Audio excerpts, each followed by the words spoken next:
दोस्तों, सुलोचना वासुकीनाग की पुत्री और लंका के महान योद्धा मेघनाद की पत्नी थी। जब श्री राम और रावण के बीच भयंकर युद्ध हुआ, तब लक्ष्मण और मेघनाद के बीच भीषण युद्ध हुआ और अंत में लक्ष्मण ने मेघनाद का वध कर दिया। युद्ध में विजय प्राप्त करने के बाद लक्ष्मण ने मेघनाद के कटे हुए शीश को श्री राम के शिविर में भिजवा दिया। जब सुलोचना को अपने पति की मृत्यु का समाचार मिला तो उसका हृदय अत्यधिक व्याकुल हो गया। उसने तुरंत अपने ससुर रावण के पास जाकर अपने पति का शीश लाने की प्रार्थना की, लेकिन रावण ने कहा, पुत्रवधू, यदि तुम अपने पति के शीश को पाना चाहती हो तो स्वयं राम के पास जाओ। वे पुरुषोत्तम हैं, उनके पास जाने में तुम्हें किसी भी प्रकार का भय नहीं होना चाहिए। रावण ने पराक्रमी पुत्र मेघनाद का वध करने के लिए लक्ष्मण युद्ध भूमि में जाने से पहले श्री राम ने आशीर्वाद लेने पहुंचे। श्री राम ने लक्ष्मण से कहा, लक्ष्मण, मुझे पूरा विश्वास है कि तुम अपनी वीरता के मेघनाद का वध कर दोगे, लेकिन ध्यान रखना कि उसका मस्तक भूमि पर नहीं गिरे। उसकी पत्नी सुलोचना एक परम पतिव्रता नारी है। यदि उसका पति का मस्तक भूमि पर गिर गया तो उसकी पतिव्रता से शक्ति से हमारी पूरी सेना का विनाश हो सकता है। लक्ष्मण ने राम की इस बात को गांठ बांध लिया और युद्ध भूमि में पहुंचकर अपने बाणों से मेघनाद का मस्तक काट दिया, लेकिन इसे धरती पर गिरने नहीं दिया।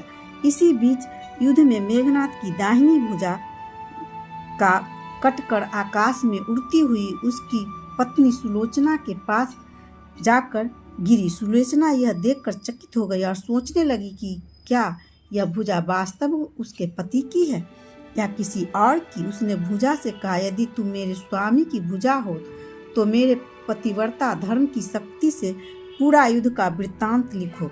आश्चर्यजनक रूप से भुजाओं ने अपने रक्त के युद्ध का पूरा विवरण लिख दिया। उसने लिखा था, श्री राम के वीर भाई लक्ष्मण के साथ मेरा भयंकर युद्ध हुआ और उन्हीं ने बाणों से मेरा अंत हो गया।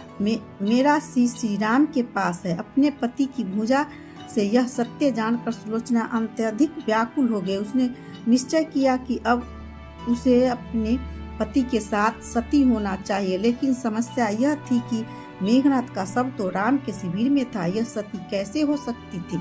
जब उसने यह बात रावण से कही तो रावण ने उत्तर दिया, देवी, तुम स्वयं श्री राम के शिविर में जाकर अपने पति का शीश प्राप्त करो, मैं वहां नहीं जाऊंगा। सुलोचना ने साहस बटोरकर श्री राम के शिविर में की ओर प्रस्थान किया। जब श्री राम को सुलोचना के आगमन का समाचार मिला तो उन्होंने तुरंत मेघनाद के शीश को सामान बुलाया और उसे सुलोचना को सौंप दिया। जैसे ही सुलोचना ने अपने पति का शीश देखा, उसकी आंखों में अश्रु धारा बहने लगी। मस्तक राम सेना सुलोचना को देखकर चकित थी और यह सोच रही थी कि उसे यह कैसे पता चला कि उसके पति का शीश श्री राम के शिविर में है।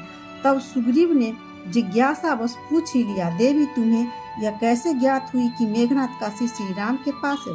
सुलोचना ने स्पष्ट रूप में उत्तर दिया कि मेरे पति की भुजा युद्ध भूमि से उड़ती हुई मेरे पास आई थी और उसी ने लिखकर मुझे यह बताया था। सुग्रीव यह सुनकर व्यंग भरे शब्द में बोले, यदि यह सत्य है तो निष्पढ़ जड़ मस्तक भी कुछ कहेगा। तभी सभी ने देखा कि मेघनाद का मस्तक जोर से हंसने लगा। यह देखकर सभी आश्चर्यचकित रह गए। सभी योद्धाओं को सुलोचना की पतिव्रता शक्ति को प्रणाम किया। सुलोचना अपने पति का शीश लेकर लंका वापस लौट गई।